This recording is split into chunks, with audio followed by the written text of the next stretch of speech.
Everyone, कैसे हैं आप सब लोग। आई होप अच्छे होंगे, वेल होंगे, स्वस्थ होंगे और एंजॉय कर रहे होंगे।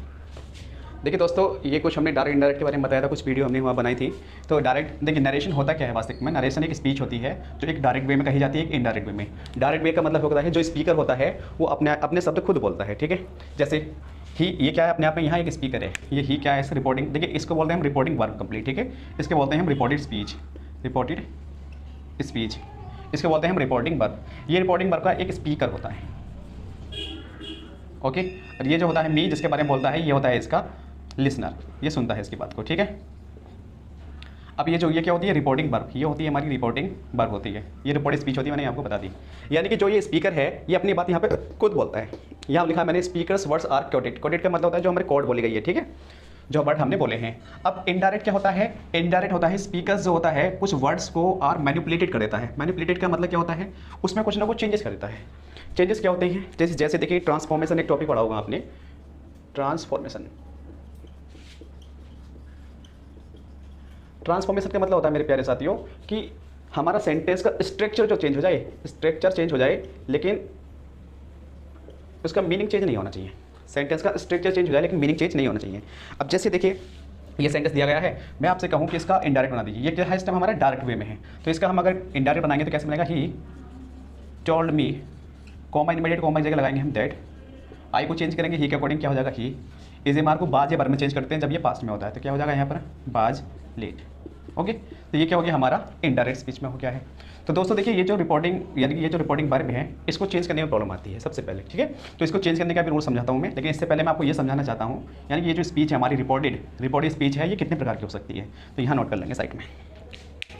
देखिए दोस्तों, ये स्पीच हमारी एडजेक्टिव हो सकती है, एडजेक्टिव, ठीक है भी।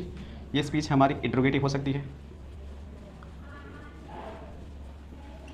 एडजेक्टिव दो प्रकार के होते हैं, ये पॉजिटिव भी होता है और ये नेगेटिव भी होता है। ये भी दो प्रकार के होते हैं, इंट्रोगेटिव भी, ठीक है। दो प्रकार के मतलब, एक तो वो जो हेल्पिंग वर्ब से स्टार्ट होते हैं, ऐसे मान लीजिए हेल्पिंग वर्ब प्लस सब्जेक्ट मिलेगा, ठीक है। इंट्रोगेटिव सेंटेंस होते हैं वो दो प्रकार के होते हैं, एक तो हेल्पिंग वर्ब से स्टार्ट होते हैं और दूसरे होते हैं हमारे कौन से, जो हमारे क्वेश्चन वर्ड से स्टार्ट होते हैं, उसके बाद हेल्पिंग वर्ब प्लस सब्जेक्ट होता है, ठीक है भाई। तो यहाँ देखिए थोड़ा शोर शराबा होता रहता है क्योंकि मंदिर है। क्वेश्चन नंबर 3, यानी कि ये रिपोर्ट स्पीच हमारी इम्परेटिव हो सकती है, इम्परेटिव।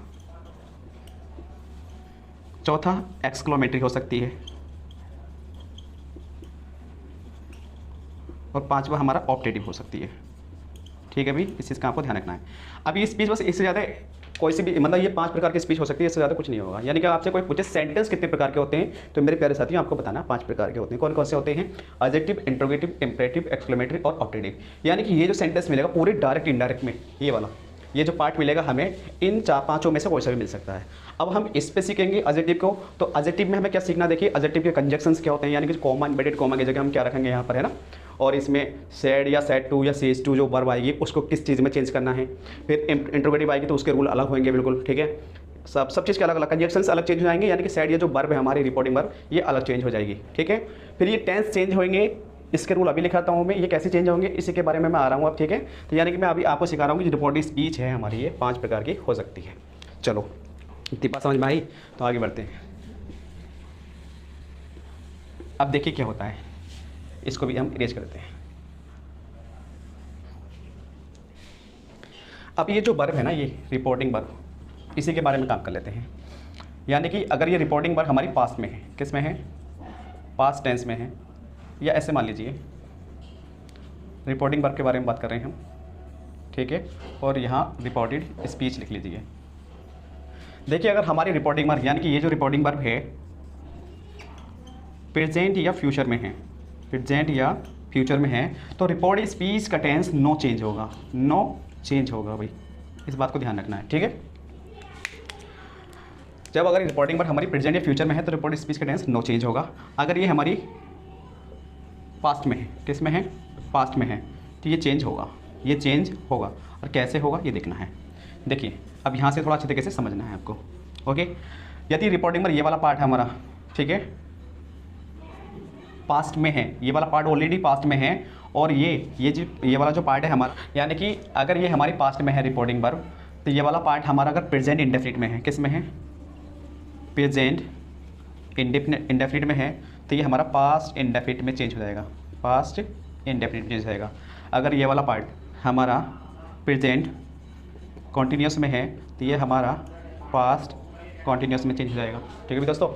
अब देखिए इसमें एक बात और समझ लीजिए, अब जैसे कि ये तो ऑलरेडी केस में होनी चाहिए तो पास्ट में ही होनी चाहिए। अगर ये हमारा प्रेजेंट इंडेफिनिट है तो पास्ट इंडेफिनिट में चेंज होगा। अगर ये वाला पार्ट हमारा प्रेजेंट कंटिन्यूस है तो पास्ट कंटिन्यूस में। अगर प्रेजेंट परफेक्ट है तो पास्ट परफेक्ट में चेंज हो जाएगा। प्रेजेंट परफेक्ट कॉन्टीन्यूस है तो पास्ट परफेक्ट कॉन्टीन्यूस में चेंज हो जाएगा। ये आपको ना शॉर्ट में सिखा रहा हूँ मैं, ठीक है।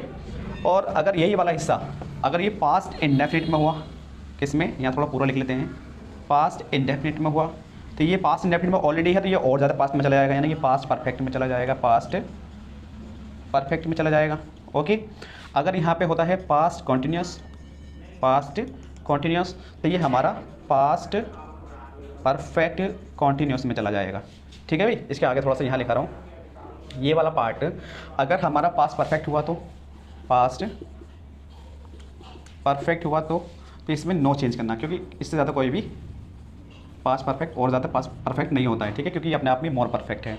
अगर यही वाला पार्ट हमारा पास्ट परफेक्ट कॉन्टीन्यूस में हुआ तो ये भी नो चेंज होगा। ठीक है। एक्स्ट्रा चीज़ें समझ लेते हैं। अगर सेंटेंस में कैन मिल जाए तो उसका कोड हो जाएगा, सेल मिल जाए या विल मिल जाए, इसकी जगह हम लिख लेते हैं विल, सेल या विल।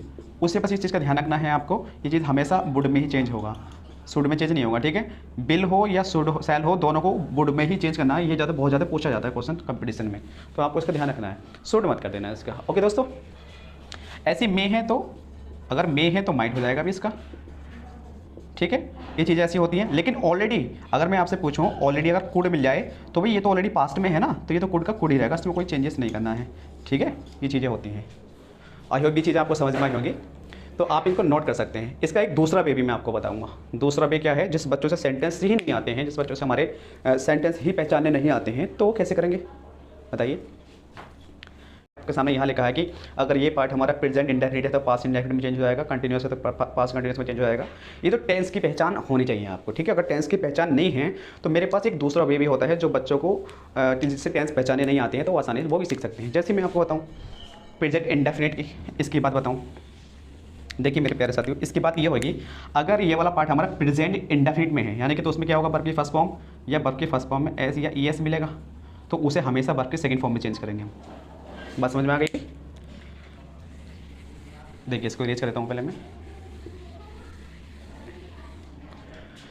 पहला भी तो ये है कि अगर ये वाला पार्ट हमारा प्रेजेंट इंडेफिनिट में यानी कि वर्ब की फर्स्ट फॉर्म यूज हो रही हो या वर्ब की फर्स्ट फॉर्म में एस ई एस आ रहा हो तो सेकंड फॉर्म में चेंज होगा। अगर इसमें डिड के साथ वर्ब की फर्स्ट फॉर्म आ रही हो, डिड के साथ वर्ब की फर्स्ट फॉर्म आ रही हो तो ये भी पास्ट इंडेफिनिट ही होता है। ठीक है। सॉरी कहाँ पहुँच गए हम, पास्ट इंडेफिनिट पहुँच गए। मतलब डू आ रहा हो या आ रहा हो डज, तो इनके साथ भी वर्ब की फर्स्ट फॉर्म मिलेगी तो उसको भी हमें किस में, देखिए डू डज आएगा तो उसको हमें डिड में चेंज करना है। डिड के साथ हमें वहाँ पे वर्ब की फर्स्ट फॉर्म ही लगानी है। ओके।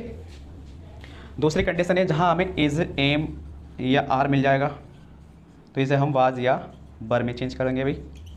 कहाँ, अगर ये वाला पार्ट हमारा पास्ट में है, अगर इस सेंटेंस में इज़ एम आर मिल जाए तो इसको हम वाज या बर में चेंज करेंगे। अगर इस पार्ट में हैज़ या हैव मिलेगा तो उसको हम हैड में चेंज कर देंगे। ठीक है भाई। हैज़ या हैव के साथ वर्ब के थर्ड फॉर्म में मिलती है वैसे, लेकिन नॉर्मल भी सेंटेंस मिल सकता है, जैसे आई हैव ए पेन, है ना, तो उसका भी ध्यान रखना है। दूसरी दिक्कत यानी कि अब आ जाते हैं हम प्रेजेंट परफेक्ट कंटिन्यूस में, तो उसमें भी हैज़ या हैव भी आता है तो वो भी हैड में चेंज हो जाएगा। अब आ जाते हैं जहाँ ओनली वर्ब की सेकंड फॉर्म मिलेगी तो उसे हम हैड प्लस वर्ब के थर्ड फॉर्म में चेंज करेंगे। ध्यान रखना भाई इस चीज़ का, जहाँ सेकंड फॉर्म मिलेगी तो उसे हैड प्लस वर्ब की थर्ड फॉर्म में चेंज करेंगे। और जहाँ हमें इसके साथ एक और लिख लीजिए डिड भी मिल सकता है, डिड, जहाँ हमें डिड मिलता है तो डिड के साथ हमें वर्ब की फर्स्ट फॉर्म मिलेगी तो उसे हमें हैड प्लस वर्ब के थर्ड फॉर्म में ही चेंज करना है। अभी जहाँ डिड मिलेगा सेंटेंस में तो सेंटेंस को भी हमें हैड प्लस वर्ब के थर्ड फॉर्म में चेंज करना है। ओके। इस बात का आपको ध्यान रखना है। सेंटेंस में सारी प्रैक्टिस करा दूंगा, सब रिवीजन हो जाएगा, आप टेंशन नहीं ले किसी प्रकार की।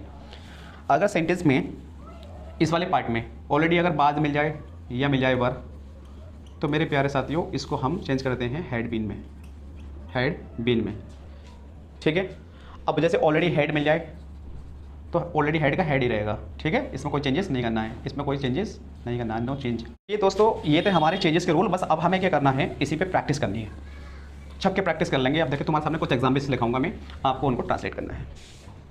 जैसे अभी एक सेंटेंस लिखा था हमने ना, he said to me comma inverted comma I am late, इसको आपको ट्रांसलेट करना है, बताइए भाई। बहुत शोर शराबा होता है अभी स्टूडेंट्स यहाँ पर, पता नहीं क्या दिक्कत है। अब दूसरा सेंटेंस जैसे मैं लिख दूँ, he says to me comma इमेट्री कॉमा यू आर इंटेलिजेंट। ठीक है भाई, दूसरा क्वेश्चन लिख दें। चलो ये थोड़ा मार्केट कम चला है, इसमें एक डाल दें। क्वेश्चन नेक्स्ट देखें, जैसे नेक्स्ट बोल दिया जाए, Ram will say to you comma inverted comma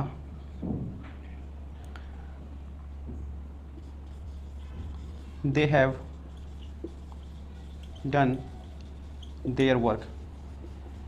ठीक है, एक और ले लेते हैं, ये तीसरा हो गया हमारा, एक और ले लेते हैं चौथा sentence. Mohan said to her common middle comma you played well. आज की वीडियो में दोस्तों मैं 4 एग्जाम्पल्स ले रहा हूँ और कल हम सबके प्रैक्टिस करेंगे।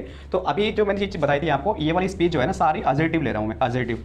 अगर ये मेरे दोस्तों स्पीच अजर्टिव है, अगर ये स्पीच अजर्टिव है ये वाली, ठीक है, तो इसमें आपको ध्यान रखना है जो कंजंक्शंस आता है वो दैट आता है। ठीक है भी, और ये चीज़ें वैसे मैंने लिखा दिया, से टू आए तो टेल में चेंज करना, सेज टू आए तो टेल से भी चेंज करना है। अगर सैड टू आए, ये चीज़ नहीं लिखाई थी, अगर सैड टू आए तो उसको टोल्ड में चेंज करना है। ठीक है, सैड टू तो जब भी आएगा ना जब इसका ऑब्जेक्ट होगा, भाई सैड टू आ गया नहीं, ऑब्जेक्ट है जब भी आएगा सैड टू। ओनली अगर सैड आएगा तो सैड का सैड ही रहेगा भी दोस्तों, सैड का सैड ही रहेगा। अगर अकेला सेज आ रहा है तो सेज ही रहेगा, उसका ऑब्जेक्ट नहीं है तो, उसका ऑब्जेक्ट अगर नहीं है तो। ओके दोस्तों, तो अब ये चीज़ें आप समझ गए हैं, इसको बताइए ट्रांसलेट करके कैसे ट्रांसलेट करेंगे, बताइए। देखिए अब सेंटेंस को हम ट्रांसलेट कर लेते हैं। जैसे देखिए ही है ना, सेट टू को मैंने बोला आपको टोल्ड में चेंज करना है, तो टोल्ड मी ऐसी रहेगा। कॉमा इनवर्टेड कॉमा की जगह मैंने आपको बताया है दैट। कॉमा इनवर्टेड कॉमा की जगह दैट आएगा, कब आएगा, जब ये स्पीच हमारी अजर्टिव है। ओके, दैट आ गया, आई को चेंज करेंगे हम ही के अनुसार तो ही हो जाएगा। अब इधे मार को बाज या बार में चेंज करेंगे क्योंकि ये पास्ट में है ऑलरेडी, तो क्या हो जाएगा इसके अनुसार बाज, ही वाज लेट। ये बन गया हमारा सेंटेंस। ओके, नेक्स्ट सेंटेंस है ही सेज टू मी। अब ये क्या हमारा प्रेजेंट इंडेफिनिट में है, तो देखिए इसको बनाएंगे, ही सेज टू है तो उसे चेंज कर देंगे हम टेल्स में, टेल्स मी। सेंटेंस क्या है अजर्टिव, तो कंजंक्शन क्या आएगा, दैट आएगा, यानी कॉमन इनवर्टेड कॉमा क्या आएगा, दैट आएगा। यू क्या है सेकंड पर्सन, तो ये मी के अनुसार चेंज होगा तो आई में चेंज हो जाएगा। अब टेंस किस में है हमारा, प्रेजेंट में। अगर प्रेजेंट में होता है तो चेंज नहीं करते, तो आई के अनुसार एम ही आएगा, बार बार में चेंज नहीं करेंगे इसको। ठीक है, यू के अनुसार जैसे आर आता है आई के अकॉर्डिंग एम आएगा, आई एम इंटेलिजेंट। ओके दोस्तों, जैसे नेक्स्ट क्वेश्चन है, Ram will say to me सॉट say to you comma inverted comma they have done their work. अब यहाँ क्या है, राम, राम ऐसे ही रहने देंगे, विल ऐसे ही रहेगा, से टू को चेंज करते हैं हम tell me, tell you. Okay, comma inverted comma की जगह दैट लगाना क्योंकि स्पीच कैसी है, अजर्टिव है। इस चीज़ का ध्यान रखना है आपको, स्पीच जरूर पहचान लीजिए कौन सी स्पीच है, दैट। अब देखना है कि कौन सा पर्सन है। पर्सन के बारे में कल मैंने बताया था और एक्स्ट्रा बता दूंगा, इसी में दिक्कत आती है। पर्सन क्या चेंज करते हैं, तो दे क्या है थर्ड पर्सन है, इसको चेंज नहीं करते हैं, दे ऐसे ही रहेगा। अब देखा हमने ये किस में, फ्यूचर में है, तो रूल समझाया था कि प्रेजेंट में या फ्यूचर में होता है ये वाला रिपोर्टिंग वर्क, तो टेंस ही चेंज नहीं करते, तो दे हैव डन देयर वर्क ऐसे ही आ जाएगा सेम, कोई भी चेंजेस इसमें नहीं होगा। ठीक है, अगर देखिए मोहन सेड टू मी ये सेंटेंस है, तो इसको चेंज करेंगे हम, मोहन सेड टू को चेंज कर देते हैं हम टोल्ड में, told her. Comma inverted comma जगह रिपोर्ट स्पीच हमारी क्या है, अजर्टिव है, तो कंजंक्शन यूज करेंगे हम यहाँ दैट का। यू है सेकंड पर्सन, चेंज करेंगे हर के अनुसार, तो हर का ऑब्जेक्टिव केस होता है सी, सॉरी सब्जेक्टिव केस होता है सी। अब यहाँ देखा हमने क्या, वर्ब की सेकंड फॉर्म है, टेंस किस में है, ये भी पास्ट में है। जहाँ वर्ब की सेकंड फॉर्म होती है उसे हम हैड प्लस थर्ड फॉर्म में चेंज करते हैं, हैड प्लेड, वेल ऐसी रहेगा। ओके, तो दोस्तों आज की वीडियो में बस हम इतने लेते हैं क्योंकि गर्मी हो रही है बहुत ज़्यादा, वीडियो बनाना बहुत मुश्किल हो जाता है क्योंकि फैन भी ऑफ करना पड़ता है, कमरा बिल्कुल बंद करना पड़ता है क्योंकि शोर शराब होता है काफ़ी, तो इसलिए तो ये रूल अच्छी तरीके से समझ लें, आप प्रैक्टिस कर लें क्योंकि भरमार प्रैक्टिस यहाँ पे हम करने वाले हैं अच्छे से अच्छे लेवल के सेंटेंस की, जो पिछले साल पूछे गए हैं टीजीटी पीजीटी में या एसएससी में। ठीक है, प्रैक्टिस कराने का बहुत सारे जरिए हैं मेरे पास, तो और पीडीएफ से भी मैं प्रैक्टिस कराऊंगा, हालांकि बोर्ड पर ज़्यादा प्रैक्टिस नहीं हो पाएगी, वहाँ पे पीडीएफ बना के हम बहुत कम समय में ज़्यादा क्वेश्चन कर लेंगे। ठीक है, तो यहाँ पे क्या करना है आपको, हर एक रूल समझ लेना है, एक एक पॉइंट टू पॉइंट समझ लेना है कि कैसे ट्रांसलेट करते हैं। अभी हम एडजेक्टिव पे काम कर रहे हैं, फिर उसके बाद इंट्रोगेटिव पे करेंगे, फिर इंपरेटिव पे करेंगे, फिर एक्सक्लेमेटिव पे, फिर करेंगे ऑब्जेक्टिव पे। तो आज की वीडियो में दोस्तों इतने